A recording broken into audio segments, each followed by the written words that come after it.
She was the most powerful woman in the room, and the most untouchable. He was the man paid to protect her, the one person who never tried to impress her. One quiet compliment at a gala full of cameras and ambition cracked something open between them that neither of them knew how to close. But when a rival executive decided to burn them both to the ground, they would learn that the real danger wasn't the scandal. It was how much they had already come to need each other. If this story already has you hooked, hit that like button right now and drop a comment telling me what city you're watching from. I want to see just how far this story travels. Follow along to the very end, because this one doesn't go where you think it will. The gala was the kind of event that reminded Ethan Holloway exactly why he hated galas. He stood near the east entrance of the Meridian Grand Ballroom, shoulders squared, earpiece in, watching 300 people pretend to care about a charity they'd forget by morning. Crystal chandeliers threw light across silk gowns and tailored suits. Servers moved through the crowd with trays of champagne that cost more per bottle than Ethan made in a day. A jazz quartet worked through something slow and expensive in the far corner. The whole room smelled like money and cologne and a kind of quiet desperation that he'd learned to recognize over years of working security. The particular tension of people trying very hard to look like they belonged. Ethan belonged. He just didn't want to be there. He checked his watch. 8:47. Lily's bedtime was 9, and he'd already missed it 3 times this week. His sister was at the apartment, which meant Lily was fine, which meant the guilt Ethan was carrying around in his chest right now was entirely self-inflicted and completely useless. He knew that. It didn't help. His radio crackled. "Principal is 3 minutes out." "Copy," he said. He straightened his jacket, adjusted his earpiece, and moved toward the main entrance. This was the job. Victoria Sterling was arriving, which meant Ethan's entire evening narrowed to a single point. Keep her safe, keep her schedule moving, keep the evening from going sideways in any of the 40 different ways it could go sideways when you put a CEO worth $4 billion in a room full of people who wanted something from her. He'd been head of security for Sterling Technologies for 2 years. In that time, he'd learned a few things about Victoria Sterling that the press didn't print. She drank her coffee too hot and too fast, which meant she'd burned her tongue at least a dozen times that he'd witnessed and never once complained about. She always read the room within 30 seconds of entering it, not in the obvious way that politicians did, working the crowd, but quietly, almost clinically, the way a chess player assesses a board. She was harder on herself than she was on anyone who worked for her, and she had a habit, when she was genuinely stressed, of pressing her thumb against her index finger under the table, a small, private tell that he'd noticed by accident one afternoon during a board meeting and had never forgotten. She was also, he was entirely aware, one of the most attractive women he'd ever been in close proximity to. He was also entirely aware that this was a thought he was not permitted to have, and he was generally successful at not having it. Generally. The car pulled up. The door opened. Ethan saw the gown first, midnight blue, the kind of blue that looked almost black in certain light, and then caught the chandelier at a different angle and turned into something that had no practical name. It moved the way expensive fabric moved, with a quiet authority, and it fit Victoria the way clothes only fit people who'd been measured for them by someone who actually knew what they were doing. Her dark hair was up. A single earring caught the light on one side. Just one, which was somehow more striking than 2 would have been. She stepped out of the car, assessed the entrance in about 4 seconds, and looked directly at Ethan.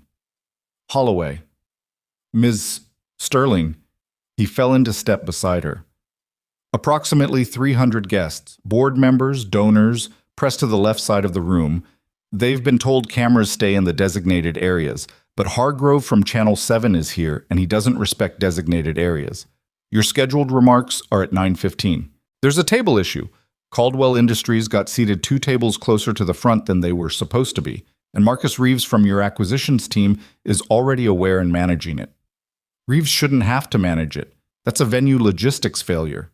She said it without heat, just noting a fact. Agreed. I'll follow up with event coordination afterward. Fine. She paused just inside the entrance, doing that thing she always did, reading the room, mapping the evening, calculating. Then she exhaled slowly through her nose. Tell me something honest, Ethan.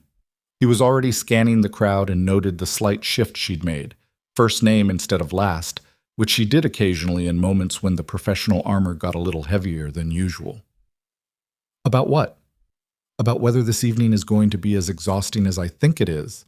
He considered lying. He was good at lying, Ace. It was part of the job sometimes, the small, comfortable untruths that kept things moving smoothly. But she'd asked him to be honest, and he'd learned early that Victoria Sterling didn't actually want to be managed. She wanted to be told the truth and then be left to handle it herself.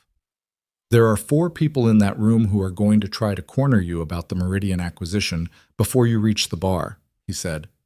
2 board members who are unhappy about Q3 projections and plan to use a social setting to express that unhappiness because they think you're less likely to shut them down here than in a meeting. 1 journalist who got credentialed as a guest and is absolutely going to ask you about the Hollander lawsuit. And Gerald Whitmore, who doesn't want anything specific, he just enjoys making you uncomfortable. Victoria was quiet for a moment. So yes, Ethan said. Exhausting. Something flickered in her expression. Not quite a smile, but something adjacent to one. Thank you for the advance notice. That's what you pay me for. They moved into the ballroom together, and Ethan watched the room shift almost imperceptibly as Victoria Sterling walked into it. It wasn't the obvious thing, not the heads turning and the conversations pausing, though those happened too. It was something subtler. The way the temperature of the room seemed to change slightly, the way people who had been moving through the space with easy confidence straightened a little without realizing they were doing it. Victoria had that effect. She didn't try to. It was just the specific gravity of someone who had earned their authority the hard way and wore it without needing to announce it. Ethan positioned himself 3 feet to her left and 2 steps back, close enough to intervene quickly, far enough to give her space to work the room without a shadow hanging over every conversation. He watched the crowd while she greeted people, shook hands, accepted compliments with a smile that was professional and warm, and revealed absolutely nothing. He noticed Gerald Whitmore starting to angle toward her from across the room and considered intercepting him, then decided against it. Victoria was perfectly capable of handling Whitmore. She always had been. His job was to be there if it went somewhere it shouldn't, not to run interference on every awkward social interaction. His phone buzzed. He checked it under his arm, quick enough that no one would see. Lily wants to know if you can call before she goes to sleep. Sandra. He typed back. Tell her I'll try. 20 minutes. He pocketed the phone, focused back on the room. Victoria had extracted herself from Whitmore in under 2 minutes, which was actually faster than average, and was now in conversation with a group of donors near the bar. Ethan moved in a slow arc, keeping her in his sightline, checking exits, checking faces. This was the part of the job that looked like nothing from the outside. The endless low-level vigilance, the constant reading of body language and proximity and intention. Most evenings, it amounted to nothing. That was the point. His job was to make sure nothing happened, and nothing was a very underrated outcome. He was on his second pass of the room when he saw it. A man near the service corridor, late 40s, expensive suit, but the shoes were wrong. They were the right brand, but they had a particular kind of wear that said they'd been bought for this occasion rather than lived in. He had a lanyard, but he was holding it folded so the badge faced inward, which was either social awkwardness or deliberate concealment. He was watching Victoria with the specific, patient attention of someone who was waiting rather than mingling. Ethan changed course. He was halfway across the room when his earpiece crackled. Holloway, we've got a situation at the East Catering entrance. What kind of situation? Delivery personnel who don't match the catering manifest. 2 individuals. Hold them. I'm on my way. He glanced back at the suspicious figure near the corridor, still watching Victoria, not moving yet. He touched his radio. Chen, eyes on the subject in the navy suit, northeast quadrant, near the Edgewater group table. Don't approach, just maintain visual. Got him, Chen confirmed. Ethan moved through the crowd efficiently, cutting a line toward the east entrance without making it look like he was moving fast. The thing about security work that most people didn't understand was that visible urgency was itself a liability. You ran toward a fire and everyone panicked. You walked with purpose and people assumed you were handling something routine because you were. The catering situation turned out to be 2 temporary staff who had the right uniforms but incorrect credentialing paperwork. A clerical error from the staffing agency, confirmed within 4 minutes with a phone call. Ethan cleared them, documented the discrepancy, and returned to the main room. He found his way back to Victoria's orbit and resumed his position. She was in conversation with a board member now, a man named Douglas Ashford, 70 years old, silver-haired, one of the company's original investors, and someone Victoria had described to Ethan once with exactly 3 words: exhausting but harmless. The man near the corridor had moved. He was now closer to the main floor, champagne in hand, more relaxed, or performing relaxation more convincingly. Ethan logged him as a lower priority concern, probable journalist, would approach when the moment seemed right, standard behavior. The evening moved forward the way these evenings always did, in slow circular waves of conversation and positioning and careful social mathematics. Ethan tracked all of it from the edge, watching the room, watching Victoria, watching the space between people and what they wanted from each other. At 9:15, Victoria delivered her remarks. She was good at this. She was good at most things, but she was specifically good at speaking, not in the trained, polished way of people who had media coaches, though she probably had one of those too. She was good at it because she said things she actually meant, in language that was direct without being blunt, and she didn't perform conviction. She just had it. The remarks were about the Sterling Foundation's education initiatives, new scholarship programs, partnerships with 3 Chicago public school districts, a mentorship pipeline that the foundation had been quietly building for 2 years. The room gave her the right applause in the right places. She thanked the right people and didn't thank the ones who didn't deserve it, which Ethan had always privately respected. Afterward, as the applause faded and the program transitioned to the live auction portion of the evening, Victoria moved back toward the edge of the room. Ethan fell in beside her. "How'd I do?" she asked, keeping her voice low. "You spent 45 seconds longer on the scholarship section than your prepared remarks indicated." "That wasn't what I asked," he paused. "You meant it. People could tell." She was quiet for a moment. "Ashford is going to ask me about the Hollander lawsuit in approximately 4 minutes. I know, I can intercept him." "Don't." She picked up a glass of sparkling water from a passing tray. "I'd rather just answer it. He's going to try to make you defend a settlement decision in a social setting. He's 70 years old and he's been trying to catch me off guard since the day I took this job." There was no bitterness in it, just a kind of flat, tired resignation. At some point, I stopped expecting anything different. It was that, not the remark itself, but the exhaustion underneath it, the specific weariness of someone who had spent years being the youngest person in every room and the only woman at most tables, and had made peace with that in a way that hadn't actually made it lighter. It was that which made Ethan say what he said next. They were passing through a slightly less crowded section of the floor, making their way toward the auction display area, and he had been about to say something routine about their route. Instead, what came out was, "Your dress looks incredible tonight." He said it quietly, practically under his breath. He wasn't entirely sure why he said it. It wasn't rehearsed, it wasn't strategic, it was just the truth of the moment. The specific truth of standing next to a woman who had been carrying an entire room on her shoulders for 2 hours and hadn't flinched once. Victoria stopped, just for a second. She turned her head and looked at him directly, the way she rarely looked at people. Not the professional assessment she used on board members or the careful warmth she offered donors, but something else, something unguarded. "You don't mean the dress," she said. The room kept moving around them. 300 people in animated, self-important conversation. The jazz quartet had shifted to something with a little more pace. Someone laughed too loudly across the floor, the way people did when the champagne started hitting. None of it existed for about 4 seconds in Ethan's immediate awareness. He held her gaze. "No," he said. "I don't." Something crossed Victoria Sterling's face that he had never seen there before, and then she looked away. She set her shoulders. The armor went back up, smooth and immediate, and she was the CEO again, composed, unreadable, moving forward. But her hand, at her side, pressed her thumb once against her index finger, and Ethan had been paying attention long enough to know what that meant.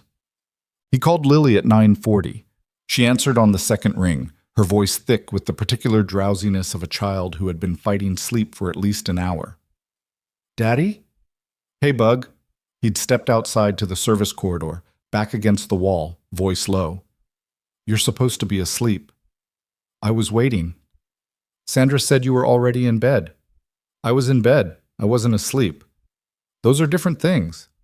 She said it with the particular certainty of an 8-year-old who had recently discovered that being technically correct was a form of victory. Ethan pressed his fingers against the bridge of his nose and smiled despite himself. "You're right. They are different things. Did you eat dinner?" "I had something." "What?" He hadn't, actually. He'd had 2 cups of coffee and half a protein bar in the car on the way over. "A thing. It doesn't matter. How was school?" "We did a project about ecosystems." A pause. "Mine was about tide pools. Were tide pools your choice or the teacher's?" "Mine. Mrs. Okafor said I could pick any ecosystem, and I picked tide pools because they have hermit crabs and sea anemones, and also the whole thing about how they're like their own little world that only exists at certain times of the day, and then the ocean covers it up and it's gone. I thought that was cool." Ethan leaned his head back against the wall. His daughter, who was 8 years old and had more genuine curiosity about the world than most of the adults currently drinking champagne 30 feet away, was explaining tide pools to him in a service corridor, and this was, without question, the best part of his evening. "That is cool," he said. "Did you know that sea stars can regenerate their arms? Like if they lose one, it just grows back." "I did not know that. I'm putting it in my project." Another pause. "Are you almost done?" "Little while longer, Bug. I'll be home before midnight." "That's very late." "I know. I'm sorry." She was quiet for a moment with the specific quality of a child who was deciding whether to say something. Then, "Is your boss nice?" The question caught him off guard. "Why do you ask?" "You work for her a lot. Like a lot. So I wondered if she was nice." Ethan thought about Victoria Sterling standing at a podium talking about scholarships for public school students with something real in her voice. He thought about her telling him 3 weeks ago to go home when Lily had a fever, before he'd even figured out how to ask. He thought about her just now, looking at him with that unguarded expression before the armor slid back into place. "She's complicated," he said. "But yeah, she's nice." "Okay." Lily seemed to accept this with the philosophical ease of a child who did not overthink things. "Daddy." "Yeah. The sea star thing works for people too, I think. Like when something bad happens and it kind of takes a piece of you. I think you can grow it back." He didn't say anything for a second. He was 32 years old and his 8-year-old daughter had just said something that hit him in a part of his chest. He kept careful walls around, and he wasn't entirely sure what to do with that. "Go to sleep, Lily." "I love you." "I love you too. Lock the door of your heart until morning." It was a thing he'd been saying to her since she was 4, back when she had started asking complicated questions about the dark, and whether bad things could get in while she was sleeping, and he'd invented it on the spot. A small ritual, lock the door of your heart, keep the good things in and the hard things out until you were ready for them in the daylight. She still asked for it every night, even now that she was 8 and had stopped being afraid of the dark, and had replaced that fear with 100 other questions he was less equipped to answer. He heard her settle into her pillow. He stood in the service corridor for another 30 seconds after he hung up, just breathing. Then he straightened his jacket, touched his earpiece, and went back to work. The rest of the evening passed without incident. The suspicious figure near the service corridor turned out to be a freelance journalist who had gotten himself credentialed through a donor organization and was attempting to ambush Victoria about the Hollander settlement. Ethan had identified the approach in time to position himself at her elbow and make it clear that this was not a productive avenue, and the journalist had retreated with the particular disappointment of someone who had planned a gotcha for 2 weeks and watched it fall apart in 30 seconds. Douglas Ashford had, as predicted, attempted the lawsuit conversation. Victoria had handled it in 4 sentences, changed the subject without seeming to change it, and left him nodding thoughtfully about something entirely different. Ethan had watched this with genuine admiration and said nothing about it afterward because commenting on her social maneuvering would have been condescending, and one of the things he had learned about Victoria Sterling was that she noticed condescension with extraordinary precision and remembered it. The auction raised $2.3 million for the foundation's education programs. Victoria shook the appropriate hands, thanked the appropriate people, and began making her exit moves around 10:40. The careful, gradual withdrawal of someone who knew how to leave a room without the room noticing for 15 minutes. In the car, on the way to her building, they didn't talk much. This wasn't unusual. The post-event car ride was generally a decompression period, and Ethan had learned to give her space in it rather than filling it with debrief. He sat in the front passenger seat. She sat in the back. He watched the city move past the windows. Chicago at 11 p.m., still lit up and alive, the lakefront dark to the east. He was thinking about Lily and tide pools and sea stars growing back the pieces they'd lost. "Thank you," Victoria said. He turned slightly. "For what specifically?" "For the journalist?" "For Ashford." "For the thing at 9:15. A brief pause. "For the thing you said about the dress." He faced forward again. In the dark of the car, with the city lights moving across the windshield, his reflection was barely there. "You don't need to thank me for any of that." "I'm aware." Another pause. "I'm doing it anyway." He thought about saying something, about the armor she wore and what he'd seen underneath it tonight, about the particular loneliness of being the most powerful person in every room and having no one in any of those rooms who actually knew you, about his daughter, asleep in their apartment, who had somehow figured out at 8 years old that broken things could heal. He thought about all of that. He said, "Get some sleep, Ms. Sterling." She made a small sound that might have been a laugh. "Good night, Ethan." The car moved through the city. He was very careful, on the drive back to his own apartment, not to think about how his name had sounded in her voice. He was mostly unsuccessful.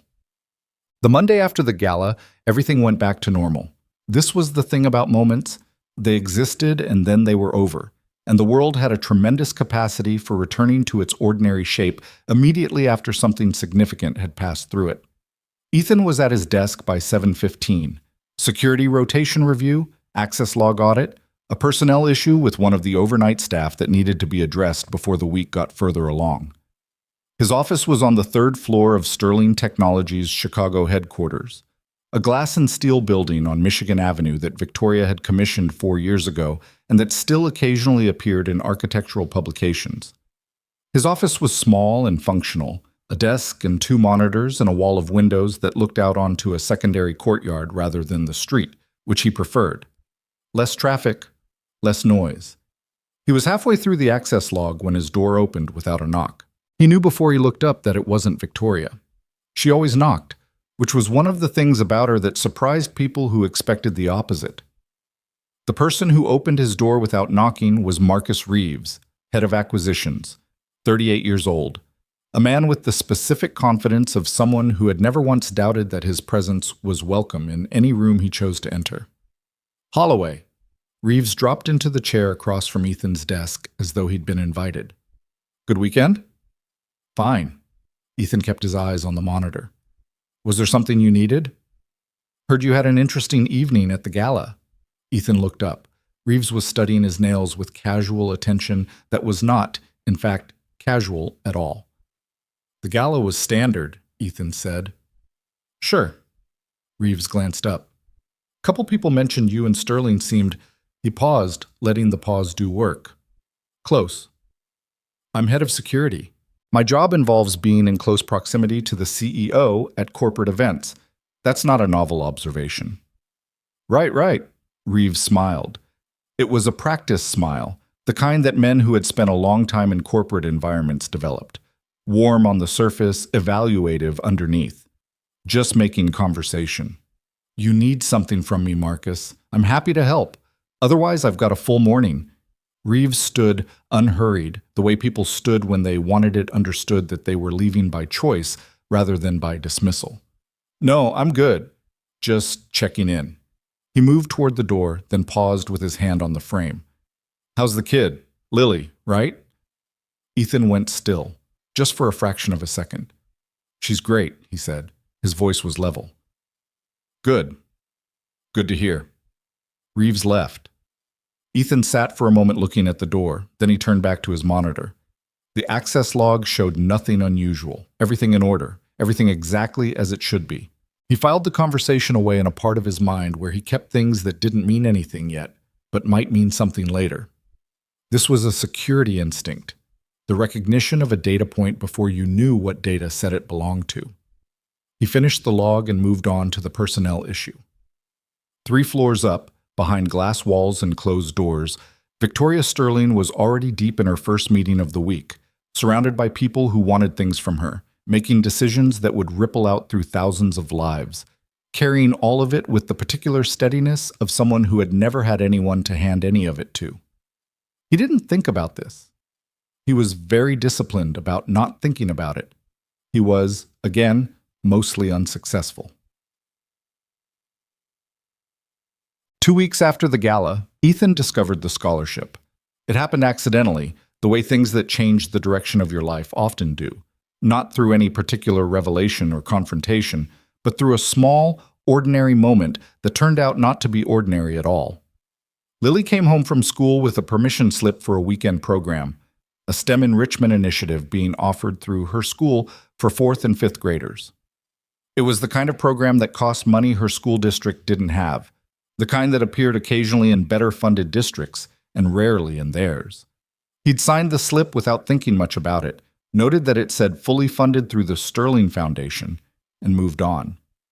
He might have left it there, except that 3 days later, at a routine briefing with the Foundation's program liaison, he heard the liaison mention the school by name, Eastview Elementary Bridgeport, as one of 3 schools in the current pilot cohort of a new partnership initiative. The briefing was about something else entirely. He was there in a security capacity, running standard protocol for a Foundation board meeting. He shouldn't have been paying attention to program details. He paid attention to program details. After the meeting, he pulled up the Sterling Foundation's public grant database. It was publicly accessible, nothing irregular about looking at it, and he found Eastview Elementary listed as a grant recipient. Initial award, 14 months ago. Amount, significant. Scope, educational programming, STEM enrichment, teacher training subsidies. 14 months ago was when Lily had transferred to Eastview after the rezoning that had made their apartment's original district assignment untenable.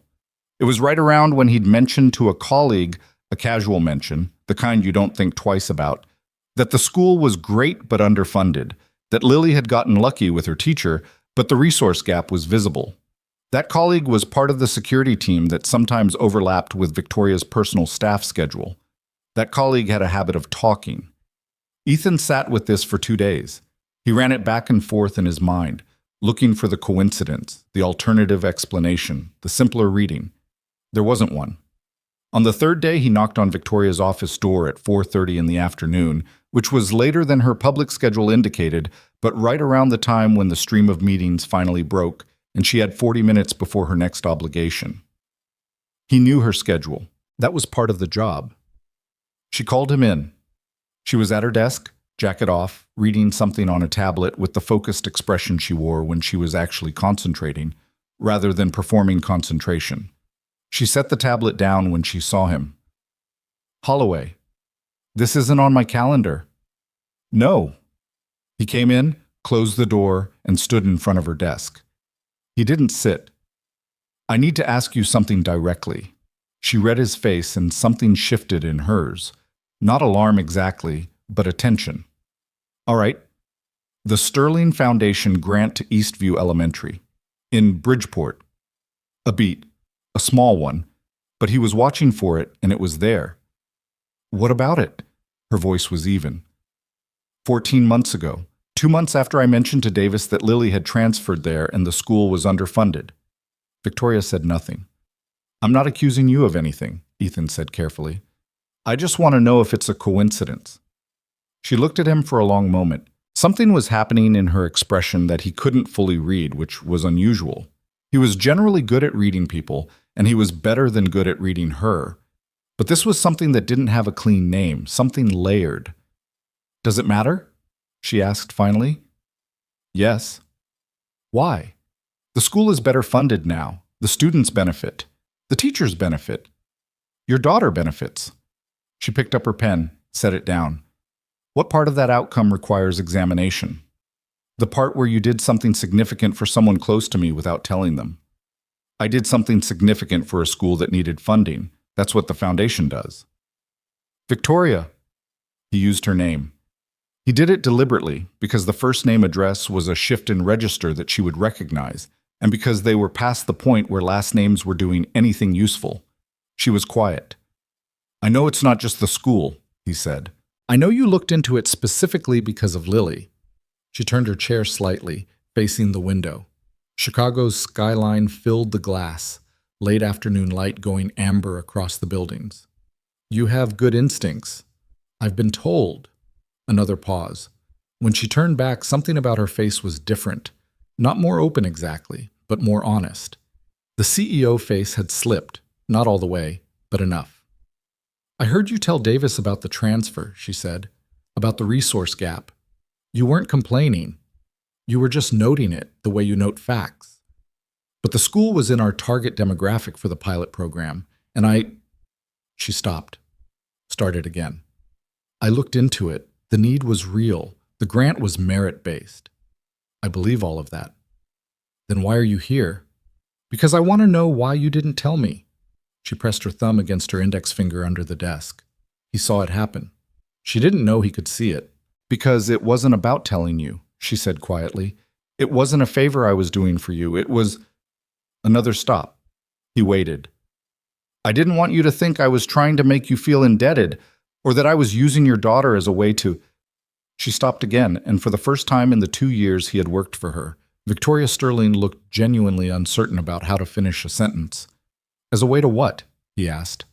The silence went on long enough that the amber light in the windows shifted, and the office got slightly darker, and neither of them reached for the lamp.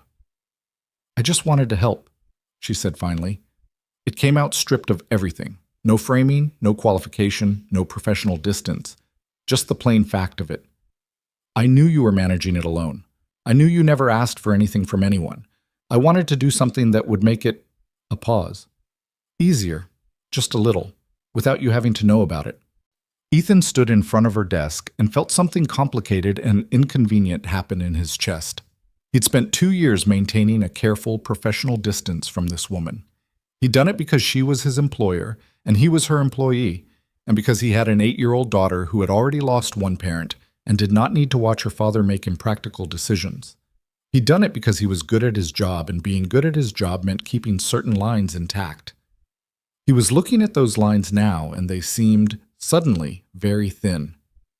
That was not a small thing to do, he said. No. Her voice was quiet. I know. You could have told me. I know. She looked at him directly. I was afraid of what you'd say. What did you think I'd say? Something close to a real smile crossed her face. Not the professional warmth, not the gala charm, but something smaller and more genuine. Something honest and direct that would have made me have to acknowledge something I wasn't ready to acknowledge. He said nothing for a moment. I have a daughter, he said finally. I get home every night at a reasonable hour so she can fall asleep knowing I'll be there in the morning. I am not... He paused, choosing words carefully. I don't have room in my life for complicated things. I know that about you. And? She turned back to the window. And I did it anyway, she said, because I'm apparently not as sensible as I've always believed. The light had shifted all the way to early evening now, soft and indirect, and for a moment Victoria Sterling, with her armor mostly down and her shoulders carrying the weight of the whole impossible afternoon, looked less like a billion-dollar CEO and more like a 30-year-old woman sitting in an office that was too large for one person and trying to figure out what she was supposed to do next. Ethan looked at her. He thought about his daughter, asleep in a school that had better resources now because of a decision this woman had made quietly, without expectation of return. He thought about 4 seconds at a gala where the room had disappeared. He thought about all the good reasons to walk out the door and go back to the clean, manageable reality of access logs and rotation schedules. I'm not angry, he said. I want to be clear about that. She turned back.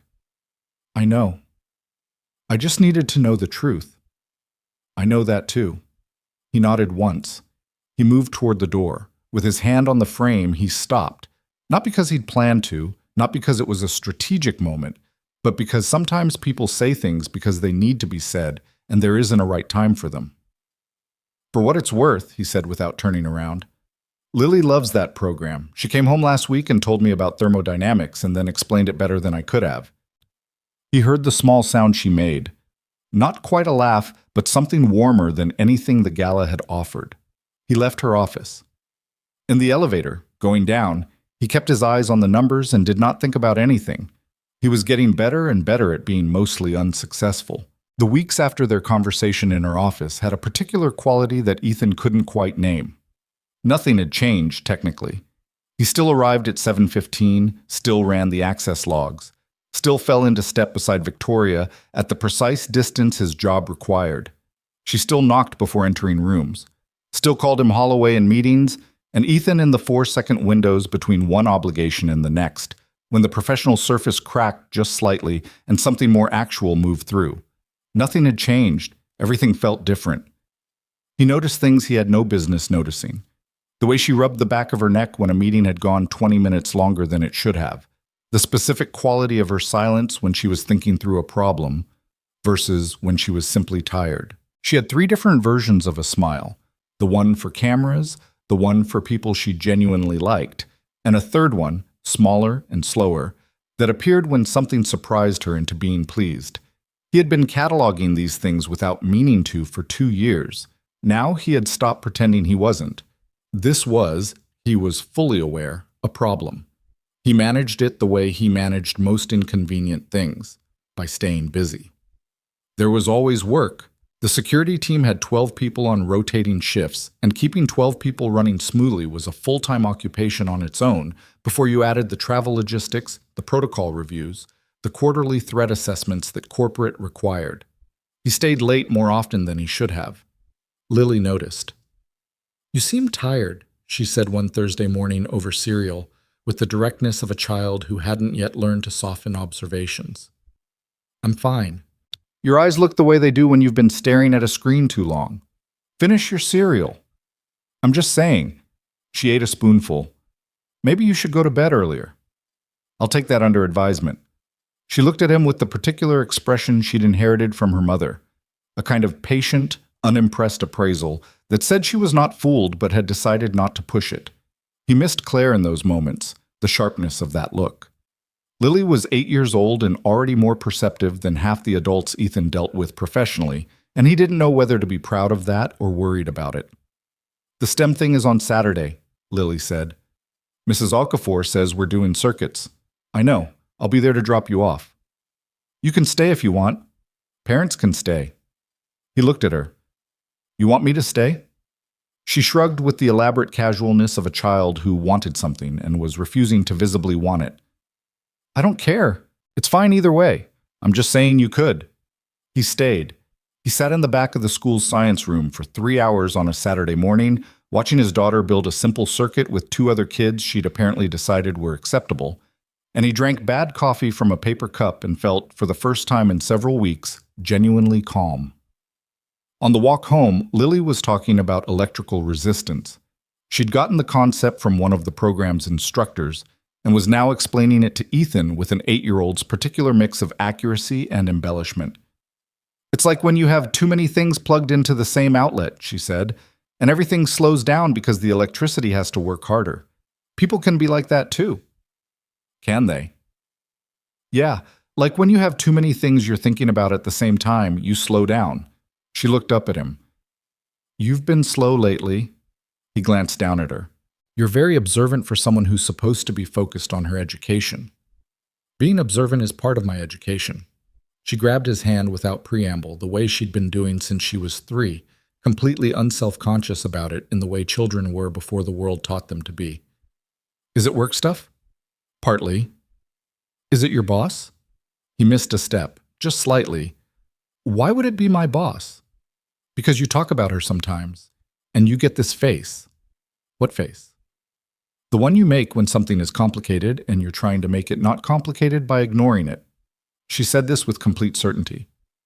"It doesn't usually work, by the way. The ignoring." Ethan walked half a block in silence. "Where did you get that?" Lily shrugged again. "Sandra told me you do it. She said Grandma used to do it too, and it's a family thing. He was going to have a conversation with his sister about appropriate topics to discuss with 8-year-olds. He was absolutely going to have that conversation. My boss is my boss, he said. That's all. Lily considered this with the philosophical patience of someone who had decided to accept an answer without believing it. Okay, she said. Can we get dumplings on the way home? Yes. Good. She swung his hand once. The circuit thing was really cool, by the way. Thank you for staying. He squeezed her hand. Thanks for letting me, Ted.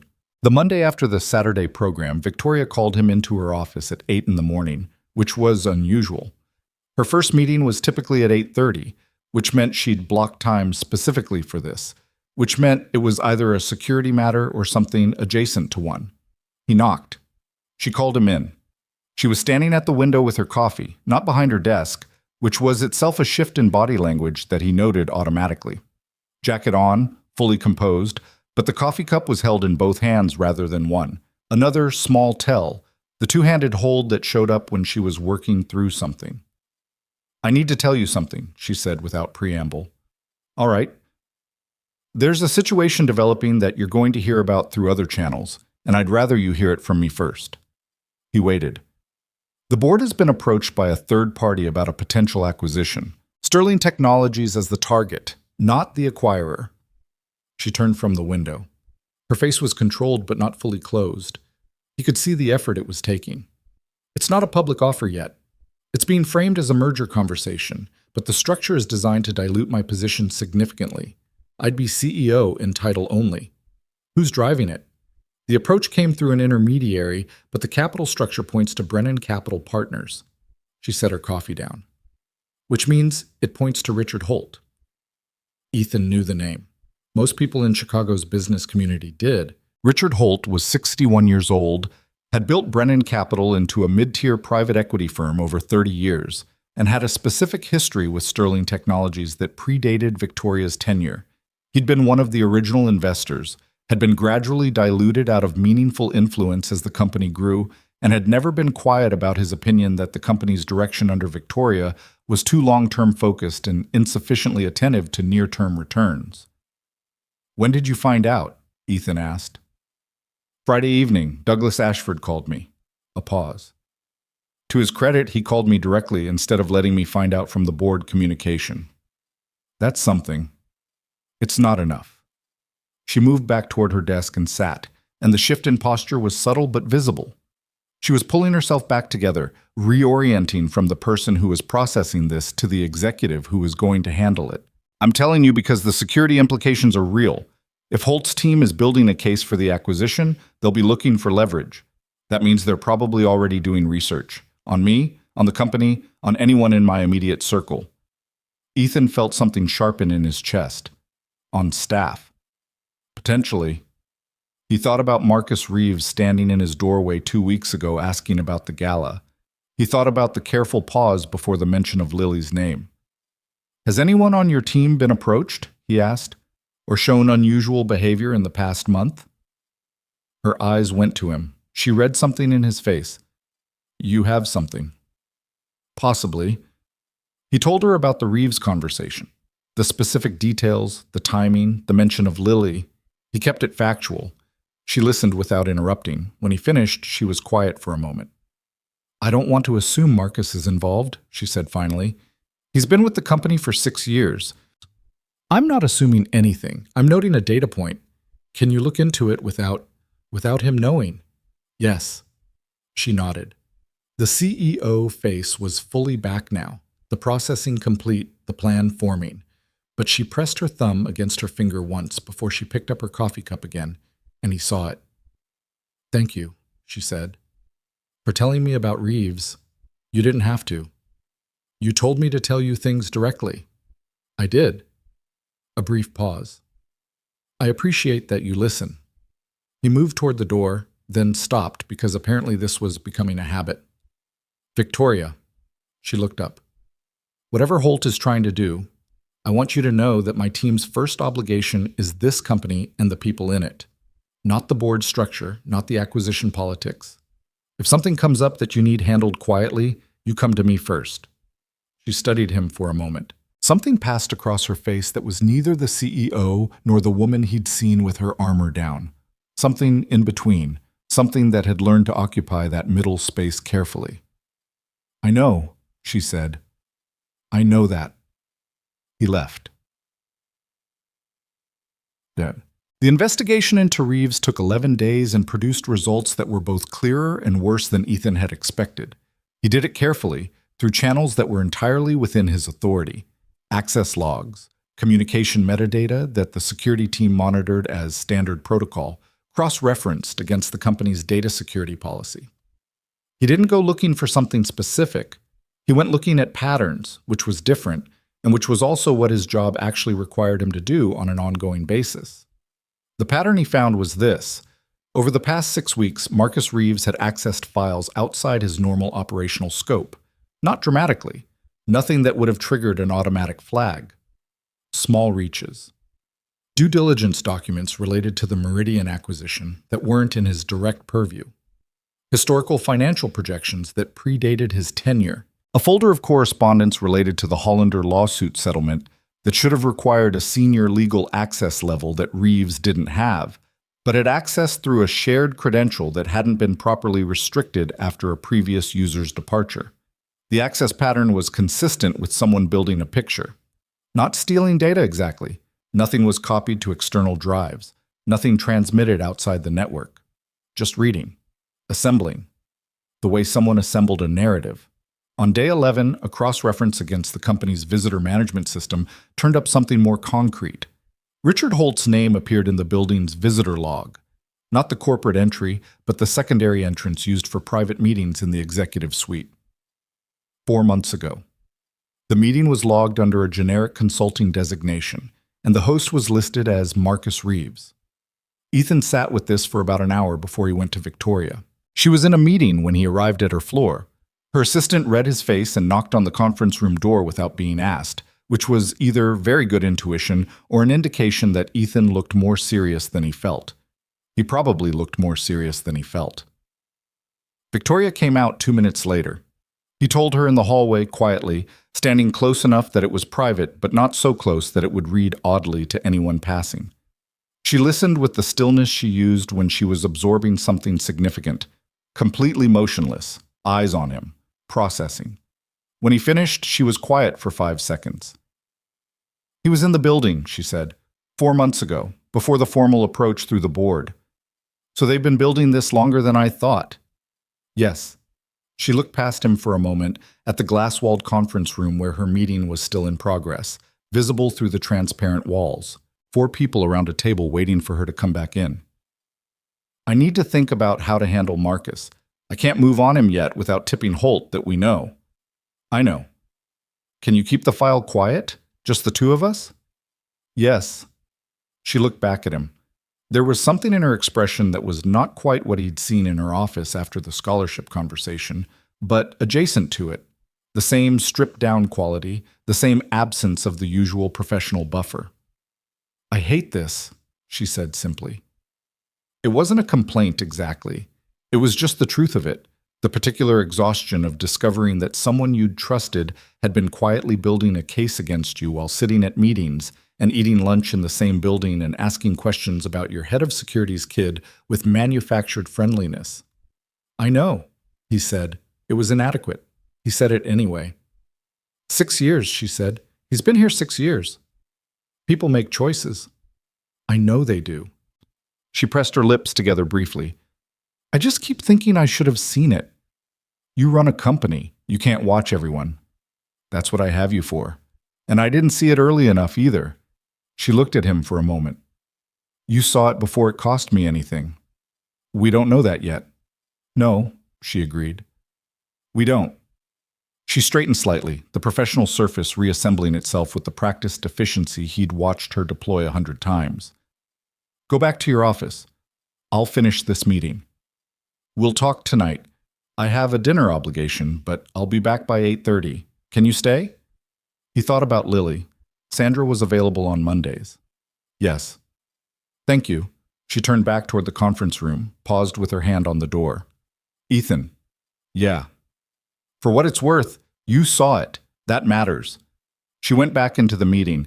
He stood in the hallway for a second longer than necessary. The building moved around him. People with coffees, conversations about quarterly targets, the ordinary texture of a corporate day continuing its ordinary business in complete ignorance of the thing quietly unraveling underneath it. He went back to his office.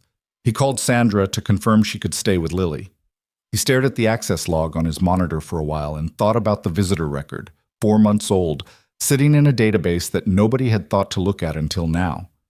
About the way things that could hurt you were often already in motion before you had any reason to be afraid of them. His phone buzzed. He looked at it. Mrs. Okafor says Lily explained Ohm's law to the class today. First try, no notes. Thought you'd want to know. Sandra. He sat back in his chair. He smiled at his phone in an empty office, alone, with a file full of evidence of betrayal open on his left screen, and felt the strange, irrefutable weight of the fact that his life contained both of these things simultaneously, the complicated and the good, running alongside each other without resolution. He typed back, "Tell her I said that's my girl." Then he turned back to the monitor. He had 8 hours before Victoria came back at 8:30, and there was more work to do. Victoria came back at 8:22, not 8:30, which meant the dinner had ended early or she'd cut it short. Ethan was in the small conference room on her floor that she used for after-hours conversations, the one with the frosted glass panels that gave the illusion of privacy without actually providing it. He'd been there since 8, going through the documentation again, making sure everything was in order. She came in still wearing her coat, which she didn't take off. She sat across from him, looked at the papers he'd laid out, and said, "Show me everything." He did. He walked her through the access pattern, the visitor log, the timeline of Reeves' movements against the timeline of Holt's approach to the board. He kept it sequential and factual, the way he'd been trained to present security assessments. No editorializing, just the architecture of what had happened and when. She didn't interrupt. She asked 2 questions, both precise, both about specific dates. When he finished, she sat back and stared at the ceiling for a moment. He was helping Holt build the case before Holt even made the approach, she said. So the board presentation wasn't exploratory. It was already packaged. That's what the timeline suggests. What Holt needs is leverage, not just financial arguments. He knows the financials aren't enough. He needs something personal, something that reads as a governance failure. She lowered her gaze from the ceiling and looked at Ethan directly. Which brings us back to the gala. The quiet that followed had weight to it. "He's going to use us," Ethan said. "He's going to try to." She pulled one of the documents toward her and studied it without really reading it. If Holt can get something into the press, something that makes it look like I'm making decisions influenced by a personal relationship with an employee, the board doesn't have to do anything dramatic. The optics alone are enough to get 3 or 4 members to vote for a governance review. And a governance review at this stage, with an acquisition offer already on the table, is effectively a forced sale. Do you think Reeves has anything concrete? I think Reeves has been watching us for weeks and is very good at constructing a narrative from incomplete information. She set the document down.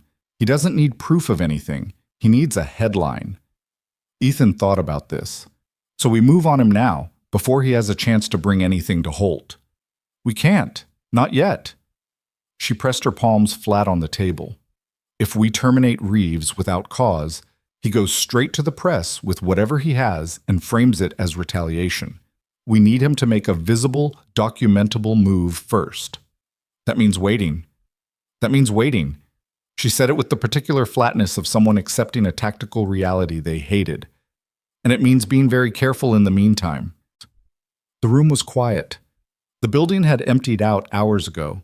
The after-hours cleaning crew had come and gone on this floor, and below them Chicago was doing whatever Chicago did at 9 p.m. on a Monday, which was mostly moving fast and not paying attention to 2 people in a frosted glass conference room figuring out how much danger they were actually in. "I need to ask you something," Victoria said. "Go ahead." "If this goes public, whatever version Holt and Reeves put together, it's going to involve you. Your name, your daughter's name possibly, the foundation grants. The whole thing gets turned into a story about favoritism and poor judgment." She paused.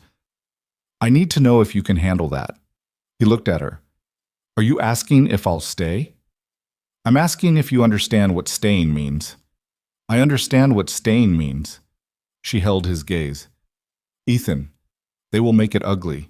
The press doesn't care about accuracy, they care about the shape of a story. And the shape of this story is a CEO. Sleeping with her security chief and using company resources to, I know what the shape of the story is. Your daughter, Victoria. He said it quietly, but with enough weight that she stopped. I've thought about all of it. I thought about it before you did, probably, because that's my job. I'm supposed to see the threat before you're looking at it. He leaned forward slightly. I'm not going anywhere. She looked at him for a long moment. Something moved through her face. Not the relief he might have expected, but something more complicated than that. Something that looked a little like being overwhelmed and choosing not to show it. Okay, she said. Okay. She stood, finally took her coat off, and draped it over the back of the chair. It was such a small thing, a coat being taken off, but it felt like a decision, like staying for a while instead of being perpetually ready to leave. Tell me something that has nothing to do with any of this, she said. He looked at her. What? I've been in this building for 14 hours. I've been in crisis mode for 4 days running. I just need... She made a short, frustrated gesture. Tell me something normal. Something about your week that has nothing to do with Holt or Reeves or the board. He thought about it. Lily explained Ohm's law to her class today, he said. First try, no notes. Victoria blinked, then she laughed. A real one. Short and sudden and surprised. Nothing like the professional warmth she deployed in meetings. It transformed her face entirely, just for a second, into something younger and less armored and genuinely delighted. That's wonderful, she said, and she meant it. She's been talking about circuits all week. I know more about electrical resistance than I ever wanted to. How old is she again? 8. 8. She shook her head slightly, still smiling. What is she like? He considered the question. People asked it sometimes in the polite, automatic way, the obligatory interest in a colleague's kid. But Victoria was looking at him with actual curiosity, her head tilted slightly, waiting. She's sharp, he said. Sharp in the way that catches you off guard. She notices things you think you're hiding. She has opinions about everything, and she states them without apology, but she's not unkind about it. He paused. She makes me better at my job, honestly. Having to be home every night, having to be present, it keeps me from disappearing into the work the way I used to. Victoria was quiet for a moment. The way you used to. Before she was born, I was very good at working constantly. Claire used to say I treated rest like a character flaw. It was the first time he'd said Claire's name to Victoria. He hadn't planned it. It came out because the conversation had moved into territory where it fit naturally, and he'd learned over the years that fighting those moments was more effortful than letting them happen.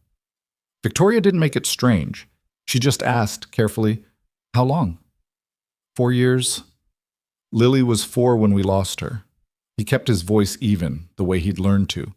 Not detached, just steady. Car accident.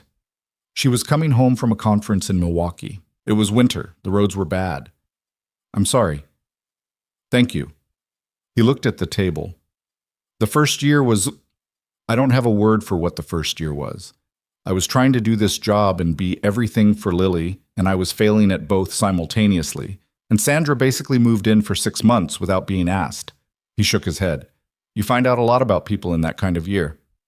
You find out a lot about yourself, too, I imagine. Yeah. He looked up. What about you? She raised an eyebrow. You said you understand what lonely looks like, he said. At the gala. You said... Actually, you didn't say it, but I saw it. She was quiet for a long moment. Long enough that he thought she might deflect, might reestablish the professional surface and redirect them back to Holt and Reeves and the board. Then she sat down again and folded her hands on the table. I've been building this company since I was 24, she said. I took it from 40 employees and a Series B funding round to what it is now. It's the thing I'm proudest of in my life, and I don't apologize for it. She paused. But the cost of it is that I have been, for the better part of 6 years, completely alone in a very specific way. Not without people. I have people around me constantly, but none of them are there because of you." She looked at him. "Yes," she said, "exactly that." The honesty of it sat between them, plain and a little uncomfortable the way honest things sometimes were. "The men who've been interested in me since I became what I am," she continued, "have been interested in what I am, the access, the status, the association. And I'm not naive about it. I understood that from fairly early on, and I adjusted accordingly." She pressed her thumb against her finger under the table, then seemed to catch herself doing it and stopped. "What I didn't account for was how tired I would be of adjusting." He said nothing. She wasn't asking for a response. She was doing what people did when they finally said the thing they'd been not saying. Just saying it, letting it be real. "You never treated me like what I am," she said. "You've always just treated me like who I am." Which sounds simple. It isn't. "No," he said, "it isn't." They sat in the quiet for a while after that, just the two of them in a glass-walled room with the city dark beyond the windows. And it was the least professional moment in 2 years of professional proximity, and neither of them did anything about it, and neither of them looked away. The headline broke on a Thursday morning, 17 days later. Ethan saw it at 6:40 a.m. on his phone before he was fully awake, which was how he saw most bad news, in that liminal, unguarded moment before the day had properly assembled itself around him. Sterling Tech. CEO's personal relationship with security chief raises governance questions. Sources say Victoria Sterling used company foundation funds to benefit employees' family. He read it twice. His stomach went cold and flat in the specific way it did when a threat materialized that he'd been tracking and had hoped, against reasonable expectation, wouldn't. He called Victoria's cell before he got out of bed. She answered on the second ring, which meant she'd already seen it. "I'm looking at it," she said. Her voice was controlled. Barely. "How bad is the sourcing?" "Anonymous. 2 sources described as company insiders. The foundation grant is named specifically, Eastview Elementary, the amount, the timing." A pause. "The framing is that I directed foundation resources to a school connected to an employee I was personally involved with." "You weren't personally involved with me when the grant was made." "I know that. The article doesn't care about the timeline." He was already out of bed, moving. "Who else has it?" 3 other outlets picked it up in the last hour. It's syndicated." Another pause, longer this time. "Douglas Ashford has called twice. I haven't picked up." "Don't pick up until you've talked to legal." "I know, Ethan." "Your PR team. Already on it. They're drafting a response." He heard her exhale through her nose. "The board meeting is in 6 days. Holt's people have already pushed for an emergency session." 6 days. The shape of it was clear now. The article wasn't just a story, it was a move. The timing was surgical. 6 days before a scheduled board discussion about the acquisition, a governance scandal drops into the news cycle. Board members who had been undecided were now going to spend 6 days fielding calls from investors, asking questions. "I need to see the documentation today," Ethan said. "Everything we have on Reeves and the Holt connection. We have to be ready to use it." "Not yet." Her voice had changed. Not colder exactly, but more deliberate, more controlled. "I need to think about this." "Victoria." "I said I need to think." A beat. "I'll call you when I'm at the office. Don't come in early. Don't do anything that looks reactive." He stopped moving. "All right." She hung up. He stood in his bedroom in the early morning gray and thought about the architecture of what was happening. The article was designed to do 2 things: create board pressure before the emergency session and force Victoria into a defensive posture that made her look guilty of something whether she responded or didn't. The longer she stayed quiet, the more the story breathed. The more she said, the more she fed it. The only move that actually helped her was the one that blew up Reeves and the Holt connection publicly before the board meeting. But doing that exposed the surveillance work Ethan had been doing for the past 3 weeks, and doing it in the press instead of in a boardroom made it look like a counterattack rather than evidence. He went to make coffee. He made Lily's lunch while the coffee brewed, the ordinary morning routine continuing its ordinary business while the situation arranged itself in his mind. Sandra appeared in the kitchen doorway at 7, pre-coffee and squinting. I saw the news. Don't. I'm not saying anything. Good. I'm just... Sandra. She held up both hands. Okay, fine. She moved toward the coffee maker. Is she going to be all right? He thought about Victoria's voice on the phone, the control in it, the particular quality of someone holding something very tightly because the alternative was not holding it at all. I don't know yet, he said honestly. The next 4 days were a controlled burn.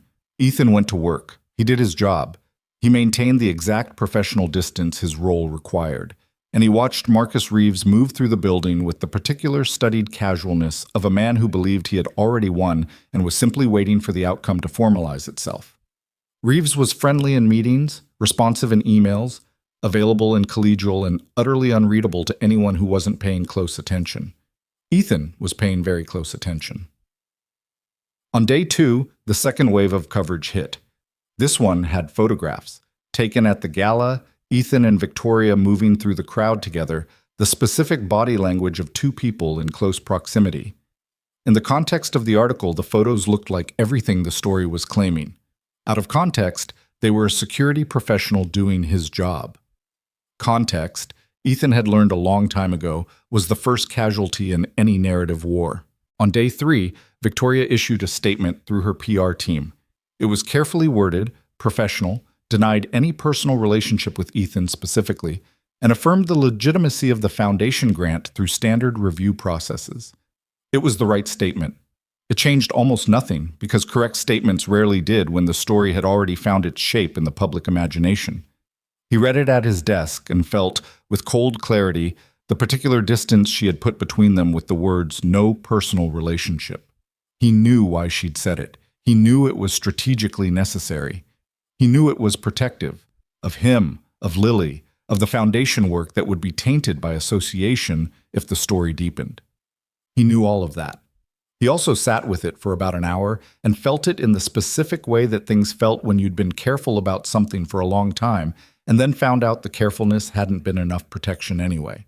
On day 4, Lily came home from school quiet. He noticed immediately the particular quality of her silence, which was different from her thinking silence or her tired silence. She set her backpack down and got a glass of water and stood at the kitchen counter drinking it without talking, which she never did. Lily was constitutionally incapable of silence for more than 45 seconds unless something was wrong. "Tell me," he said. She turned the glass in her hands. Emma Carver said something at lunch. Emma Carver was a classmate whose mother, Ethan happened to know, worked in financial media. What did she say? She said her mom said your boss did something wrong and that you were part of it. Lily set the glass down. She said it in front of everybody. Ethan sat down at the kitchen table. "Come here." Lily came and sat across from him. She was 8 years old and her face had that particular look of a child who had been hurt in public and hadn't cried about it yet because crying in front of people felt worse than the hurt.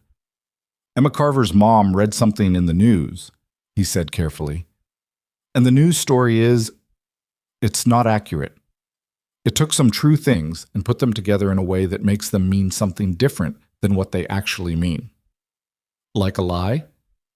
Not exactly. More like, you know how if you take just one part of a sentence, it can mean something completely different than the whole sentence?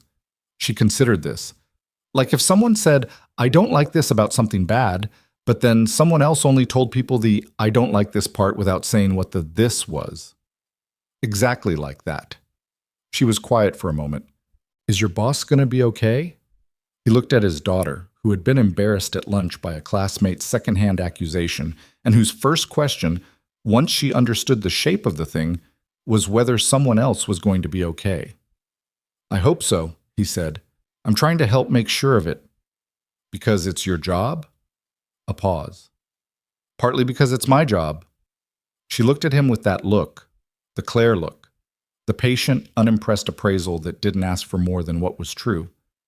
"And partly because she matters to you," Lily said. He didn't answer. She slid off her chair. "That's okay, Dad." She picked up her backpack. "I like that she helped our school." She paused at the hallway entrance.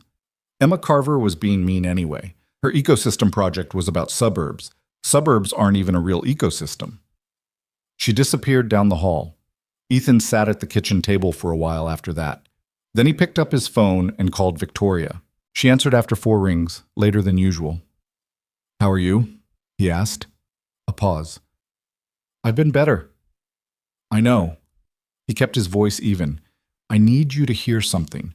What you said in the statement, the no personal relationship part. I understand why you said it." She was quiet. "I'm not—" He stopped. Started again.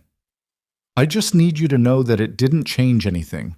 On my end, none of this changes anything." The silence on her end lasted long enough that he thought the call might have dropped. Then she said very quietly, "Ethan." "Yeah." "I wrote that statement 4 times. Her voice was stripped of its usual control. Not broken, but unguarded in a way he'd only heard once before. In an office at 4:30 in the afternoon when she'd admitted she'd done something kind without expectation of return. "Every version I tried to write, I kept—" She stopped. "I kept wanting to write something true instead." He closed his eyes for a second. 6 days, he said. "We get through the board meeting and then we deal with the rest of it. And if the board goes against me, it won't. You can't know that." "No," he said, "but I have something that will matter. And I will be in that room when it matters." Another silence, longer this time. "I should have told you something earlier," she said. "What?" "That I'm glad you're the one standing next to me in all of this." A pause. "I don't say things like that enough. I'm aware of it." He thought about 4 seconds at a gala, about a conference room at 9 p.m. with a coat draped over a chair, about his daughter asking if his boss was nice and him saying she's complicated when the truth was more than that and had always been more than that. "Get some sleep," he said. 6 days. 6 days, she agreed. He hung up. Outside the kitchen window, Chicago moved on in the dark, indifferent and constant, the way cities were, absorbing every private crisis into their general noise without breaking stride. He sat with the quiet for a little while longer. Then he went to check on Lily. The morning of the board meeting, Ethan woke up at 4:30 and couldn't get back to sleep. He lay in the dark for 20 minutes doing the thing he'd trained himself not to do. Running scenarios, mapping outcomes, calculating the variables he couldn't control. Then he got up, made coffee, and sat at the kitchen table with his documentation spread in front of him for the 4th time in 6 days. Going through it again not because he'd missed anything, but because going through it was the only thing that felt like doing something. The file was solid. He knew it was solid. 11 days of access logs, the visitor record, a timeline that placed Reeves in communication with Holt's organization 4 months before the board approach. He had a forensic copy of the credential misuse, documented through proper security protocol, legally defensible. He had dates, he had records, he had the architecture of a conspiracy laid out in plain sequential order. What he didn't have was certainty about how the board would receive it. Evidence was one thing. A room full of people who had spent a week being worked by Holt's people and reading coverage that had already shaped their understanding of the situation was another thing entirely. He drank his coffee and thought about Victoria. She had called him at 11 the previous night.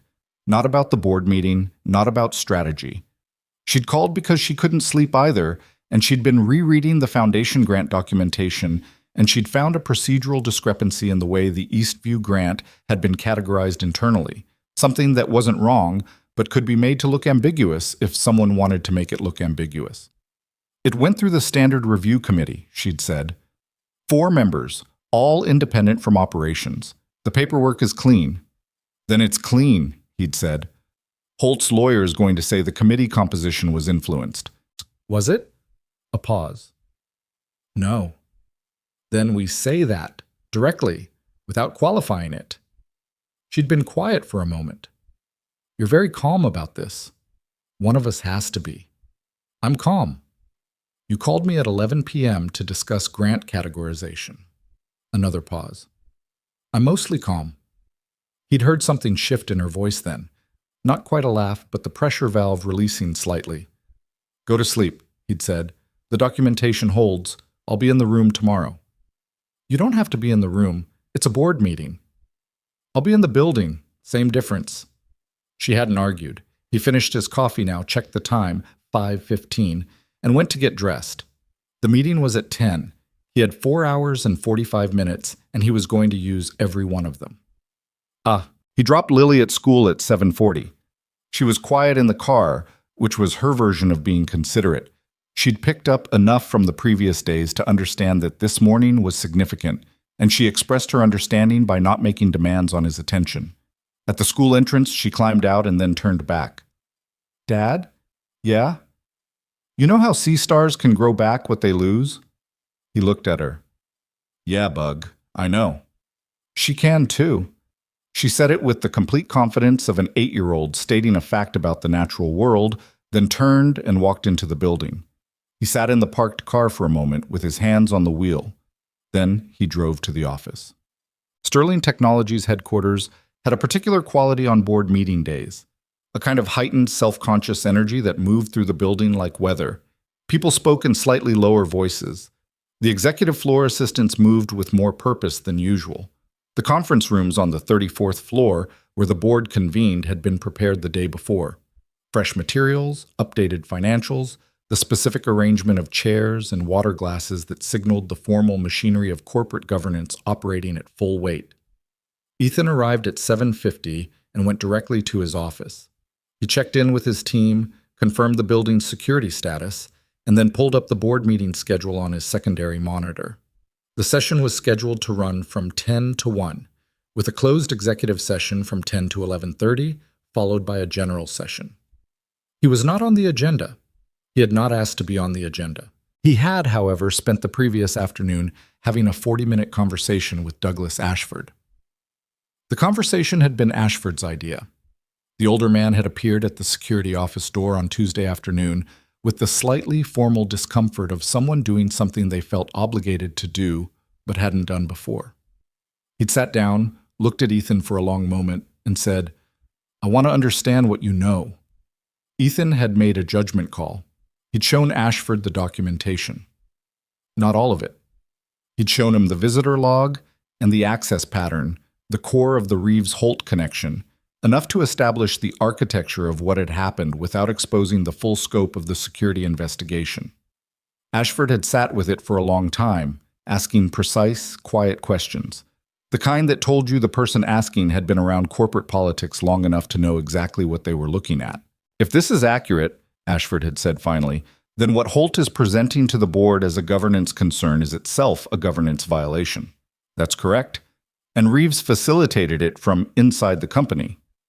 "Yes." Ashford had looked at the table. "I've known Marcus Reeves for 6 years." "I know. I recommended him for the acquisitions role."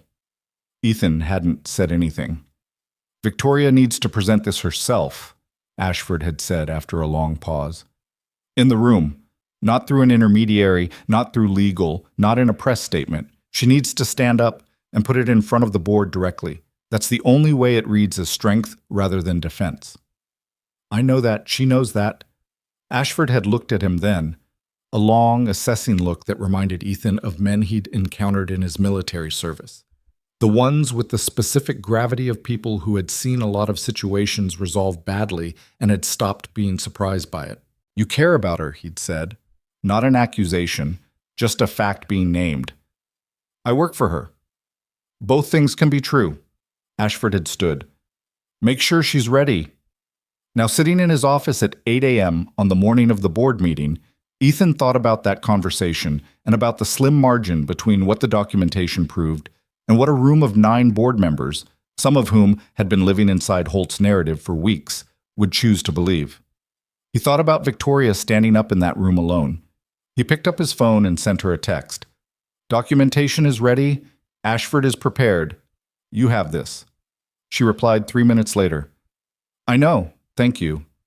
Then, 30 seconds after that, Lily texted me. He stared at his phone. "What?"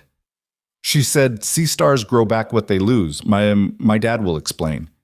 Then a picture of a tide pool. He put his phone face down on his desk and pressed his hand over his mouth. His daughter had gotten Victoria's number from somewhere. Probably from his phone, probably weeks ago, filed away with the patient. Premeditated sneakiness of a child who planned things without announcing she was planning them. He picked the phone back up. I apologize for my daughter. Victoria, don't. It's the nicest thing anyone has said to me all week. He set the phone down and looked at his monitor and felt against the weight of everything. The documentation and the board meeting and the week of press coverage and the cold, flat knowledge that the next 4 hours could go wrong in a dozen ways. Something that was simply, inconveniently, unmistakably good. At 9:55, he positioned himself in the security station on the 34th floor, a small room adjacent to the main corridor, with a monitor feed from the building's internal camera system. It was a legitimate security post. He had full authority to be there, and from the monitor, he had a sight line to the entrance of the main boardroom. He watched the board members arrive. 9 people, all of whom he knew by face and by the particular ways they moved through the building. He watched Holt's proxy on the board, a man named Garrett Sims, who had joined 8 months ago through an investor rights provision, arrive 5 minutes early and spend 4 minutes in conversation with his phone in a corner of the corridor in the careful way of someone coordinating timing. He watched Marcus Reeves arrive on the executive floor at 9:58, which was unusual. Reeves had no role in the board meeting, no reason to be on this floor. He was dressed more formally than his typical Monday, which was either confidence or performance. He stood near the elevator bank with coffee, scrolling his phone, visible from the corridor. Ethan noted the time, noted Reeves' position, said nothing. At 10:02, Victoria came off the elevator. She was wearing a charcoal suit that he'd seen twice before. She wore it for presentations that mattered, he'd noticed, not the showier pieces she wore for events. Her hair was down, which was also a choice. She usually pinned it for board meetings. She was carrying the leather folio she used for documents. She looked, to anyone who didn't know what to look for, completely composed. He could see, from the corridor monitor, that her hand at her side was pressing thumb to index finger. She glanced toward the security station. The cameras weren't positioned to confirm she could see the room clearly, but the look was deliberate, a beat in her movement that said she was checking for something specific. He wasn't sure if she could see him behind the monitor glass. He straightened anyway. She walked into the boardroom. The door closed. Ethan sat back in his chair, kept his eyes on the corridor monitor, and waited. The closed session ran an hour and 40 minutes, which was 30 minutes longer than scheduled. Ethan tracked this in real time, noting each 10-minute increment past the expected 11:30 end time as a data point he couldn't fully interpret. Long could mean thorough deliberation, long could mean a fight, long could mean the board had asked for more documentation and Victoria was providing it. Long could mean any of 15 things, and he had no way to know which. At 12:19, the door opened. The first person out was Garrett Sims, Holt's proxy. He looked like a man who had expected to emerge from a room with a particular outcome and hadn't. The particular flatness of disappointed calculation. Then Douglas Ashford, who caught Ethan's eye through the corridor glass and gave him nothing. No nod, no expression, nothing readable, which was either neutral or deliberately neutral. And Ethan had been in enough high-stakes rooms to know that deliberately neutral from someone like Ashford usually meant something had been decided, and it wasn't his place to signal it. The other board members filed out in small clusters. Normal post-meeting behavior. The immediate dispersal. The private conversations resuming where the formal session had paused them. Victoria came out last. She stopped in the corridor just outside the boardroom door. She stood there for a moment, alone, and Ethan watched her from the monitor, the set of her shoulders, the quality of her stillness. Then she turned and looked directly at the security station. He was already moving. He came out of the security station and into the corridor, and she turned to face him, and for a long moment neither of them said anything. The corridor had cleared. The other board members had moved toward the elevator bank or the smaller conference rooms, and the executive floor assistants had retreated with the good instincts of people who understood when proximity was not helpful. "Well," he said. "They voted." She paused. 8-1 against the governance review. The weight of the week released from somewhere behind his sternum in a way he hadn't fully anticipated. A physical thing, the dropping of something he'd been holding up without realizing how much effort it was taking. 8-1, he said. Sims was the one. She said it flatly. No surprise. Ashford presented the documentation in the closed session. I walked them through the timeline, the access records, the visitor log. She paused. 3 board members asked for legal review of the Eastview grant. I said, fine, it's clean, it'll hold. Another pause. Holt's acquisition offer is effectively dead. Without the governance angle, he doesn't have the board leverage for the structure he needs. And Reeves, something moved through her expression. He's been placed on administrative leave pending HR investigation. Legal will take it from there. She said it without satisfaction, which he appreciated. There was nothing satisfying about it, just the necessary weight of consequence catching up with a choice someone had made. He nodded. She looked at him. You went to Ashford. He came to me. You showed him the documentation before you told me you were going to. I showed him enough to confirm what he was already suspicious of. Everything material, you presented yourself. She held his gaze for a moment. He wasn't sure if she was going to be bothered by it. The independent move, the judgment call he'd made without consulting her. He'd thought about it. He decided it was the right call. He was prepared to defend it, but she just said, good call, and looked away down the corridor. Victoria. She turned back. It's over, he said. For today, it's over. You should... He stopped. You should let yourself feel that. She looked at him with the expression that didn't have a clean name, the one he'd cataloged over 2 years without ever finding the right word for it, something that lived in the space between the armor and what was underneath, something that was learning, slowly and imperfectly, how to exist in the open. I don't know how to just feel things, she said. I'm aware that's a problem. It's not a problem. It's a work in progress. She made a short sound that was adjacent to a laugh. That's generous. It's accurate. She looked down the corridor toward the elevator bank, then back at him.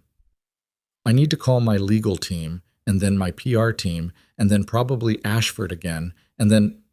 She stopped. There's a lot. There's always a lot. I know. A pause. But right now, in this moment, before all of it, I want to say something. He waited. I've been thinking about what I told you in that conference room, she said, about building this thing alone, about being tired of adjusting. She pressed her thumb against her finger, caught herself, stopped, let her hand be still at her side instead. A conscious choice. I'm not good at this part. The saying what's true about how I feel part. I manage everything else but this part. I'm genuinely not good at it. I know. I'm telling you that up front so you have accurate information. I appreciate the disclosure. The corner of her mouth moved. Ethan. Yeah. Thank you. She said it differently than she'd said it before. Not the professional courtesy, not the careful appreciation of service rendered. Just 2 words with the full weight of what the week had been behind them. For being in the building, for the file, for not going anywhere when it would have been the sensible choice. He looked at her. The corridor was quiet around them, and the city outside the floor-to-ceiling windows was doing its city things. Moving, noise, the endless impersonal business of a million people who had no idea what had just happened in a boardroom on the 34th floor. It was never a sensible choice either way, he said. I stopped being capable of the sensible choice a while ago. She studied him. How long ago? He thought about it honestly. About a gala and a midnight blue dress and 4 seconds where the room disappeared. About 8 months, give or take. Something shifted in her face. Not the CEO smile, not the professional warmth, not any of the careful, managed expressions he'd spent 2 years cataloging. Something real and a little unsteady. The expression of a woman who had been braced for something and found, instead, solid ground. I was at 6 months, she said quietly. So you were behind. I'm catching up. She looked at him for a moment more. Then she picked up her folio, straightened her jacket, and turned toward the elevator. I have to make these calls. I know. She got 3 steps down the corridor before she turned back around. Are you free Saturday? He hadn't been expecting that specific pivot. Depends on the situation. Lily mentioned at some point when she apparently got my number and decided we were on texting terms that she wants to see the lakefront tide pools, the ones at the nature preserve north of the city. She paused. I looked it up. Apparently there are sea stars. He stood in the corridor on the 34th floor of a building that had just survived an attempted hostile takeover, and he felt something settle into place in his chest with the quiet certainty of a thing that had been moving toward its position for a long time. "Saturday works," he said. "Good." She turned back toward the elevator. "Tell your daughter she has terrible boundaries and excellent instincts. She gets both from her mother." Victoria stepped into the elevator. Just before the doors closed, she looked at him one more time, and it was the third version of her smile, the small one, the one that appeared when something surprised her into being genuinely pleased. It was the one he had no word for and had been cataloging anyway. The doors closed. He stood in the corridor for a moment. Then he went back to his office, sat down at his desk, and pulled up the incident report he needed to file on the Reeves documentation. Standard protocol. Thorough, sequential, factual. He started typing. Halfway through the first paragraph, his phone buzzed. Lily. Did it work? Did she win? He looked at the message, then looked at the ceiling for a second.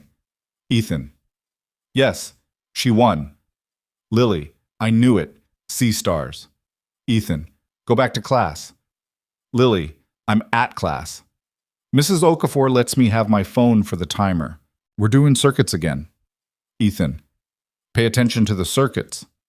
Lily. I'm always paying attention. You just can't tell from the outside. He set the phone face down on his desk and went back to the incident report. He was smiling at the screen in an empty office and making no effort to stop. The Saturday after the board meeting was cold, the way early November in Chicago was cold. Not the brutal wind tunnel cold of January that tourists complained about and locals had stopped feeling, but the first real cold, the kind that reminded you winter was not a threat but a certainty, and that the time for pretending otherwise was over. Ethan drove north along the lake with Lily in the back seat narrating everything she'd read about the nature preserve's intertidal zones, which was considerable. She'd been preparing for this outing since Wednesday, which was when she'd apparently confirmed it with Victoria directly through a text chain that Ethan had seen only in fragments, and that had, from what he could piece together, involved Lily sending Victoria 3 separate articles about C-star regeneration and Victoria responding with genuine questions that Lily had answered with the thoroughness of a child who took being taken seriously, very seriously. She asked me if the regeneration worked on all species or just certain ones, Lily said from the back seat. So I looked it up. And? Not all of them. Some C-stars can regenerate a whole new body from just one arm if the arm has enough of the central disc attached. But some species can only grow back the arm, not generate a new body from the arm alone. She paused. I told her that. She said that was more complicated than she expected. What did you say? I said most things are. Ethan kept his eyes on the road. Victoria was already at the preserve when they arrived. He saw her car in the small gravel lot, a dark sedan with a driver who had strict instructions, Ethan knew, to stay with the vehicle. She was standing near the trailhead in a coat he hadn't seen before, charcoal gray, practical rather than impressive, and she was looking at her phone with the focused expression of someone reading something real rather than performing busyness. She looked up when they pulled in. Lily was out of the car before Ethan had fully stopped, which was both against his repeated instructions and entirely predictable. She jogged across the gravel with her backpack. She'd packed materials for a tide pool observation journal, a project she'd invented independently and announced as mandatory, and stopped in front of Victoria with the directness of a child who had decided this person was worth knowing and had therefore already decided they were known. You came, Lily said. Victoria looked at her with an expression Ethan couldn't fully see from the car. I said I would. Some people say they will, and then they don't. I know, I'm not one of those people. Lily considered this for exactly 1 second and then said, Good. The best pools are on the north side. The docent told me when I called ahead. She turned and started up the trail, already narrating. Ethan came to stand beside Victoria, and they both watched Lily's backpack disappear around the first bend with the purposeful energy of a child on a mission. She called the preserve ahead of time, Victoria said. She plans things without telling you she's planning them. I gathered. She glanced at him sideways. She's remarkable. She's a lot, he said, which is different. No, it isn't. She said it simply, with the certainty of someone who had thought about it. Then she turned up the trail and he fell into step beside her. They walked for a while without talking, which was its own kind of thing, a silence that wasn't empty, that had the quality of two people who had stopped needing to fill space between them. The trail ran along the bluff above the lake, bare trees on one side and the gray water stretching east on the other. November light flat and clear in the way of late autumn, no warmth in it, but enough illumination to see everything sharply. Lily was 20 yards ahead, already crouching at the first accessible pool with her journal open. "How's the legal review going?" Ethan asked. "Clean, as expected. The grant committee documentation is complete and independent. Holt's team has gone quiet, which either means they're accepting the outcome or building something else." She paused. "I'm assuming building something else because that's who Richard Holt is. And if they are, then we'll deal with it when it's in front of us." She said it without the tightness that would have been in her voice 3 weeks ago. The same words, but carrying less weight now. Something had shifted after the board meeting, some fundamental recalibration of how she held the ongoing difficulty of being who she was. The Reeves situation had moved through HR and legal with the methodical inevitability of institutional process. His access had been terminated, his employment ended, his involvement with Holt's team documented formally. He hadn't made a scene, which Ethan had half expected. He'd simply gone. People who planned things carefully were rarely surprised when they got caught, because somewhere in their planning, they'd always understood it was possible. "I've been thinking about something," Victoria said. "Tell me." She was quiet for a few steps, watching Lily crouch lower over the tide pool and say something to herself in the focused murmur of deep concentration. "I've been thinking about the statement I put out. The no personal relationship part." He waited. "It was the right tactical call. I still believe that it protected you. It protected the foundation work. It kept the story from getting worse in the short term." She paused. "But I've been sitting with the fact that I made a public statement about my own life that was strategically accurate and personally false. And I did it without hesitation, without even calling you first." She looked at him briefly, then back at the trail. "That bothers me." "It shouldn't. You made the right call for the situation. That's not the point I'm making." He thought about it. "You're saying you did it the way you do everything, alone, fast, without asking." "Yes." A pause. "I'm not built for collaboration. I'm aware of it. I've run this company by making fast, unilateral decisions and being right often enough that nobody required me to change the pattern." She stopped walking and turned to face him. The lake was behind her, flat and gray, the light doing that particular thing it did in November where everything looked true. "I don't want to do that with you. I don't want to make decisions about us without talking to you, even when the decision is obvious, even when there isn't time." She paused. "I'm telling you this so you know the work in progress is ongoing. It's not finished." He looked at her. The coat suited her better than the gala gown had, somehow, or rather it suited her differently, the way everyday clothes suited people more truly than the things they wore for performance. "I know it's not finished," he said. "Mine isn't either." "What's yours?" "Letting people in." He said it without drama because it didn't need any. "I've been very good, for 4 years, at being self-sufficient. It was adaptive. It was what Lily needed, a parent who was stable and present and not falling apart. But I got so good at it that I turned it into a personality trait instead of a coping mechanism." He paused. "I'm working on knowing the difference." She looked at him. "How's that going?" "Better than 6 months ago. Still not finished." "So we're both in progress." "That's generally how it works." She turned back to the trail. He fell back into step beside her. Ahead, Lily had apparently found something significant because she'd gone completely still in the way she only went still when something had her full attention, crouched over the pool with her journal pressed to her knee and her pen moving. They reached her in another 30 seconds. She looked up when they arrived. "Sea star," she said. She pointed into the pool. It was small, 5 inches across, maybe, orange-red against the dark rock, moving with the particular unhurried deliberateness of a creature that operated on a different time scale than anything around it. Fully intact. 5 arms, symmetrical, going about its business in the cold, shallow water. Victoria crouched beside Lily. She looked at the sea star for a long moment with genuine attention. Not the performance of interest that adults sometimes deployed with children. The exaggerated enthusiasm that was really just a reflection of the child's excitement. She was actually looking at it. "It's smaller than I expected," she said. "They can get much bigger," Lily said. "This one's probably young." "How can you tell?" "The arm span and the texture. The older ones have more pronounced ossicles. Those are the bumpy parts." Lily pointed. "See how these are relatively smooth?" "I see that."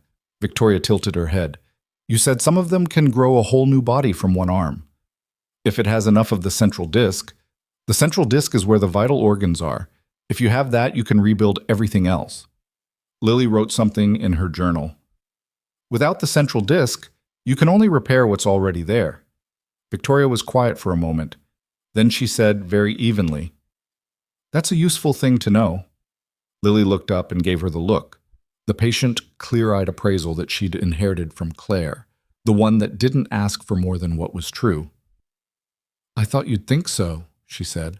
Ethan stood behind them and watched the two of them crouched over a tide pool in November, a 30-year-old CEO and an 8-year-old who planned things without announcing it, and felt the particular complex weight of a moment that had too many things in it to name any single one. Well, the weeks that followed moved differently than the weeks before them, not easier. Things didn't become easier so much as they became more honest, which was its own kind of difficulty, but a worthwhile one. There were still complications. There were still board calls and legal reviews, and the ongoing low-level vigilance required of running security for a major corporation.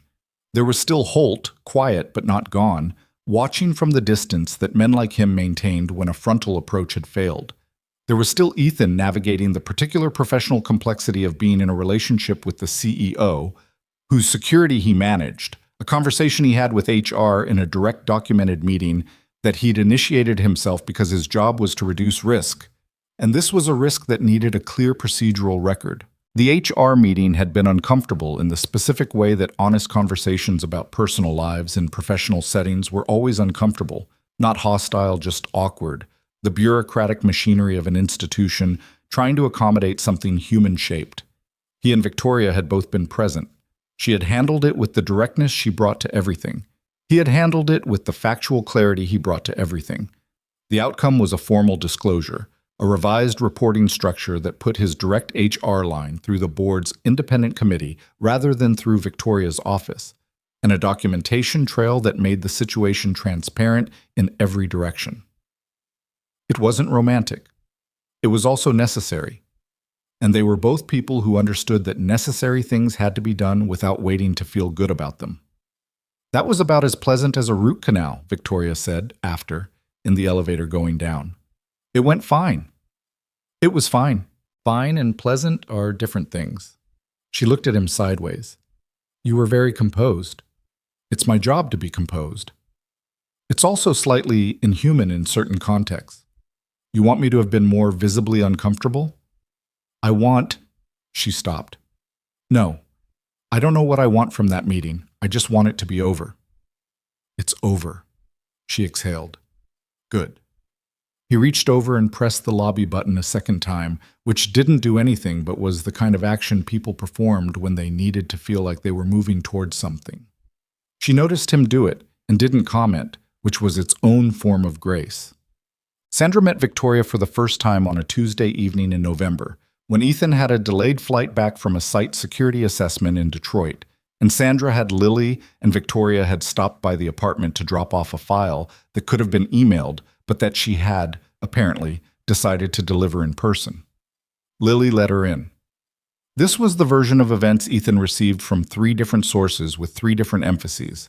From Lily, who reported it as entirely normal. From Sandra, who reported it with the particular dry amusement of an older sibling watching a younger one navigate something significant. And from Victoria, who reported it with the studied composure of someone who had been unexpectedly ambushed by a family situation and had survived it with dignity. What had happened, assembled from all 3 accounts, was this. Victoria had arrived at the door, Lily had answered it, and Sandra had come out of the kitchen and stood in the hallway with a dish towel and the specific expression of a woman who intended to form an accurate opinion and was prepared to take as long as necessary. They had apparently had a 40-minute conversation that Ethan was not present for and would never fully know the contents of, because both Sandra and Victoria, in their very different ways, were people who kept their own counsel. What he did know was that when he came home at 9:30, Sandra met him at the door, took his bag, and said in a low voice, "She's good people. I mean it." Then she went back to the kitchen. Victoria was at the kitchen table helping Lily with a science worksheet. Not performing helping, actually doing it, working through a question about electrical conductivity with the focused patience of someone who found the problem genuinely interesting. Lily was explaining her reasoning with the particular energy she got when a person engaged with her as an intellectual equal, which was something children knew how to recognize even when adults forgot to offer it. Ethan stood in the kitchen doorway for a moment before either of them noticed him. This was, he thought, the thing that people didn't tell you about grief. Not the acute part, not the first year, but the long part. The part where you started to find your way back to something whole, and the wholeness felt unfamiliar because the shape of it was different from the shape you'd been before. Claire had been the warm center of their household, the person who made it feel inhabited rather than just occupied. And after she was gone, the apartment had stayed physically the same, but the quality of the air had changed in a way Ethan had never found a word for. He was looking at it now, and the quality of the air was different again. Not the same as before. It would never be the same as before. And he had stopped wanting it to be, because wanting things to be the same was a way of refusing what was actually in front of you. But different in a way that felt, for the first time in 4 years, like addition rather than subtraction. Lily looked up and saw him. "Dad, we're doing conductivity. Victoria knows about circuits." "I took a semester of electrical engineering," Victoria said without looking up from the worksheet. "I was terrible at it, but I retained the fundamentals." She finished writing something, handed Lily the pencil. "Your logic is right. You just set up the equation backward." "That's what I thought, but I wasn't sure." Lily erased and rewrote. "Dad, are you just going to stand there?" "For a minute," he said. Victoria looked up then. She met his eyes across the kitchen, just for a second, a look that had no performance in it, that was simply the look of one person acknowledging another person in a shared space. He came into the kitchen. December moved fast, the way December always did. The city putting up its lights, the lake going iron gray, the particular compression of the year's end that made weeks feel like days. Ethan's team ran 2 external security reviews, updated the building's access protocol for the new year, and conducted the quarterly threat assessment that resulted in 1 significant adjustment to the executive travel policy and several minor ones. Victoria closed the Meridian acquisition in the 3rd week of December, which she had been working toward for 7 months. The deal was complex, and the close was the result of weeks of negotiation and documentation and the particular exhaustion of high-stakes legal work that she processed, as she processed most things, by going very quiet for several days, and then emerging on the other side of it with the calm of someone who had made peace with an outcome before it was finalized. She called him the night the deal closed, at 11 p.m., from her office. "It's done," she said. "Congratulations." "Thank you." A pause. "I'm sitting in my office and I just realized I don't know what to do with myself when a thing I've been working toward for 7 months is suddenly finished." "Go home." "I know, I'm going." She didn't move immediately because she was still on the phone. "I keep thinking about what it felt like to work on this deal in September versus what it feels like to close it now. It's the same deal. But I'm different now than I was in September." He thought about September. About a gala and a conversation in a service corridor and an 8-year-old who explained tide pools in the dark. "Yeah," he said. "You are. Is that good? What do you think?" She was quiet for a moment. "I think I used to know exactly what I wanted and how to get it. And now I know what I want, but the how to get it part involves variables that don't behave like business variables. And it's..." She paused. "It's harder and better simultaneously. That's generally what people mean when they say something matters." "I know." Another pause. "Ethan?" "Yeah." "I'm glad you said what you said at the gala." He thought about a midnight blue dress and a quiet comment that had come out because the truth of the moment required it. "I'm glad you knew I didn't mean the dress." "I always knew." Her voice was quiet. "From the first time you looked at me like that, I knew.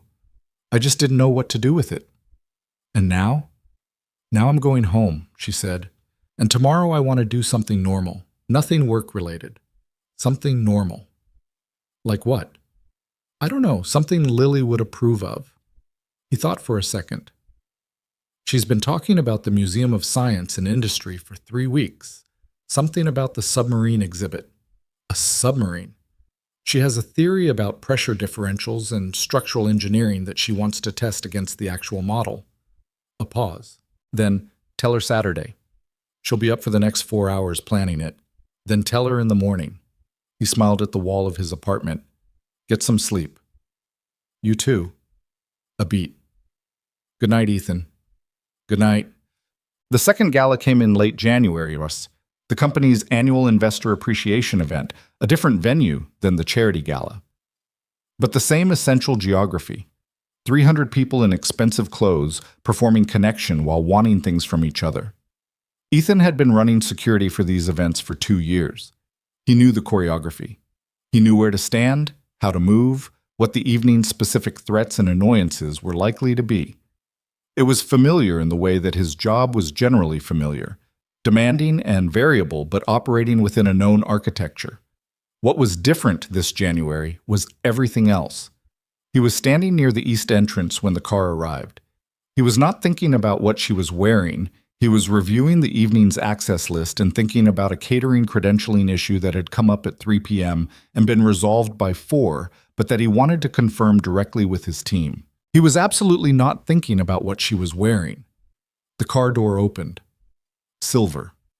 The gown was silver, not the midnight blue of 8 months ago, but something lighter, more open, the kind of color that worked in January light. She stepped out and assessed the entrance in the 4-second read she always did. And then she looked at him. Holloway? She said. Formal. The professional register, in place for the public context. Ms. Sterling. He fell into step. 280 guests, board members on the north side of the room. Ashford arrived early. He's already working the donors, which is genuinely helpful. Your remarks are at 9. There's no seating controversy this time because I pre-cleared the placement chart with your assistant on Monday. Good. She was scanning the room as they moved. Sims? Not present. His invitation was declined at the board level. Good, she said again. They moved into the ballroom. The room shifted the way it always did when she entered it. That particular change in gravity, the slight adjustment of everyone's awareness. She was already reading it, mapping the evening, identifying the obligations and the opportunities, and the 47 small decisions the next 3 hours would require. Ethan took his position. 3 feet to her left, 2 steps back. He watched the room. An hour into the evening, he was on his second pass of the north quadrant when he heard his earpiece. Holloway, you've got a visitor at the exterior west entrance. Says he has a meeting with Ms. Sterling. Not on the schedule, hold him. He moved to the west entrance. The man standing outside was 60 years old, silver-haired, wearing a coat that cost more than Ethan's first car. He had the particular stillness of someone accustomed to waiting because they were accustomed to people coming to them, which meant waiting was a temporary condition rather than a habitual one. Richard Holt. Ethan stood in the entrance and looked at him through the glass for a moment. Then he pushed the door open. Mr. Holt. Mr. Holloway. Holt's voice was even, cultivated, the voice of a man who had spent 60 years deciding how he wanted to sound. I'd like a few minutes with Ms. Sterling. She's not available. I think she might make an exception. She won't. Ethan held the door. The January air was sharp. I can take a message. Holt looked at him. The assessment was frank and unhurried, the look of a man deciding how much of an obstacle this was. You're very good at your job. Thank you. That wasn't entirely a compliment. I know. Ethan held his gaze. Mr. Holt, you made a move 6 weeks ago that didn't work. The structural reasons it didn't work are still in place. If you have a legitimate business interest in Sterling Technologies, you have Victoria's legal team's contact information. If you have something else in mind, I'd encourage you to reconsider it. A pause. Holt's expression didn't change in any visible way, but something in his posture shifted. The micro-adjustment of a man recalculating. She built something real, he said finally. It came out with a quality that was almost, but not quite, reluctant. Yes, Ethan said. She did. Holt looked at him for another moment. Then he turned and walked back to his car. Ethan watched the car pull away. He let the door close. He stood for a second in the entrance vestibule and thought about what Holt had said. The admission wrapped in the almost compliment, the specific surprise of a man who had underestimated something and discovered too late that the underestimation was the mistake. Then he went back to work. He found Victoria near the auction display at 9:45, post remarks, doing the careful social mathematics of the event's final hour. She saw him coming and read something in his face.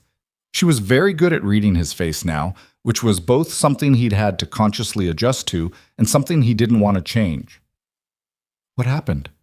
she asked quietly, keeping her expression event-appropriate.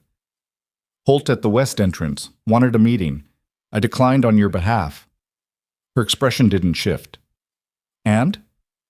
"He left, peacefully." A pause. "He said you built something real." She was quiet for a moment, then, "Huh. Yeah. That's either the beginning of a concession or the beginning of a different kind of play." "I think it might actually be the beginning of a concession," Ethan said, "but I'll keep watching." "You always do." She glanced at him sideways. The room was moving around them, champagne and conversation and the orchestrated social performance of a corporate evening. And in the middle of it, Victoria Sterling was looking at him with that look, the third one, the unguarded one. "How do I look?" she asked. He felt the 8 months between this question and the last time she'd asked it. He felt all of it, the gala and the conference room and the tide pools and the kitchen table and the board meeting corridor. He felt the specific weight of everything that had accumulated between one question and the next. "Beautiful," he said. She stepped slightly closer. "Still not talking about the dress, are you?" "Not even a little," she laughed. A real one. The short, surprised laugh that transformed her face entirely. The one he'd been cataloging since October without ever finding the right word for it. The word, he thought now, was simply hers. It belonged to her specifically, to no category, to no professional register, to nothing he could document or assess or prepare for. He didn't try to find a better word. He just held it. Around them, the room continued its careful performance, entirely unaware of the two people standing in its middle who had stopped performing anything at all. Tien. 3 months later, on a Saturday afternoon in April, Ethan was sitting on a bench at the lakefront watching his daughter teach a 30-year-old CEO how to identify sea star species from a field guide.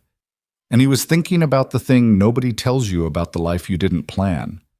The life you plan has a shape you can describe in advance. It has logic and sequence, and the particular comfort of moving towards something you chose. The life you didn't plan has a different shape, rougher, more accidental, assembled from things that happened to you rather than things you decided. It has the shape of a midnight blue dress and a 4-second moment and an 8-year-old who texted a billionaire about tide pools. He thought about what he'd learned in the year that this story had covered, about the specific gap between strength and invulnerability. Victoria had been invulnerable for 6 years before he'd watched her press her thumb against her finger under a board table and understood that she wasn't. He had been invulnerable for 4 years before his daughter had looked at him over a bowl of cereal and told him his eyes looked the way they did when he'd been staring at a screen too long. The thing about invulnerability is that it isn't strength. It's the performance of strength for an audience that includes yourself. Real strength, the kind that held up under board meetings and press scandals and late-night phone calls and the long, ordinary difficulty of being a person responsible for other people. Real strength wasn't the absence of vulnerability. It was the willingness to be seen accurately and to stay anyway. Victoria had seen him accurately from the beginning, he thought, had understood something about him right from the beginning that she'd acted on before he'd fully articulated it to himself. And he had seen her, had been paying close, careful, professional attention to who she actually was for 2 years before the gala night gave that attention a name. They were both, in their different ways, people who had learned to need very little from others because the cost of needing things was too unpredictable. The math of that was protective, and it was also, over time, its own kind of damage. What the year had required of both of them, the thing that the scandal and the documentation and the board meetings had been, in some oblique way, demanding, was the decision to need things anyway, to let the cost be unpredictable, to stay present in a situation where staying present meant you could get hurt. His daughter had understood this at 8 years old with the clear, uncomplicated vision of someone who hadn't yet learned to be strategic about love. Sea stars grow back what they lose. The mechanism is in the having enough of the central disk, the vital core, the irreducible self. If you have that, you can rebuild everything else. He watched Lily point something out in the field guide, and Victoria lean over to look, their two heads bent together over the page, and he thought, this is the central disk. This particular afternoon, this bench, this cold April light, this is what you rebuild from. Dad! Lily looked up. Come look at this one. It's the regenerating kind. He stood up from the bench. He walked across the rocky shore to where his daughter and the woman he loved were crouched over a tide pool, and he crouched down beside them, and he looked. The sea star was larger than the November one, orange and firm and moving with that unhurried ancient patience, entirely indifferent to the three humans watching it. One of its arms was slightly shorter than the others, the new growth still catching up, the evidence of something lost and being reclaimed. Look at the arm, Lily said, pointing. You can see where it's regrowing. Victoria looked for a long moment. Then she reached over without looking and found Ethan's hand and held it. She didn't say anything. He didn't either. The lake moved behind them. The city stood to the south in the clear April air. The sea star moved through the water with the patience of something that had always known that loss was not the end of the story. That the end of the story was what you grew back, and how, and who you grew it with. Lily wrote something in her observation journal, turned a page, wrote something else. For the record, she said without looking up, I called this from the beginning. You called what exactly? Victoria asked. Lily looked up with the clear, patient expression of someone stating an obvious fact. All of it, she said. The whole thing. Victoria looked at Ethan. Ethan looked at his daughter. She did, he said. She really did. Lily closed her journal with the satisfaction of a scientist whose hypothesis had been confirmed by the data, and stood up and brushed the cold sand from her knees and started walking up the shore to look for the next pool. They watched her go. Then they stood up and followed her. The three of them walked north along the waterline in the April light, and the story that none of them had planned kept moving forward the only way any real story did, one ordinary, irreplaceable step at a time.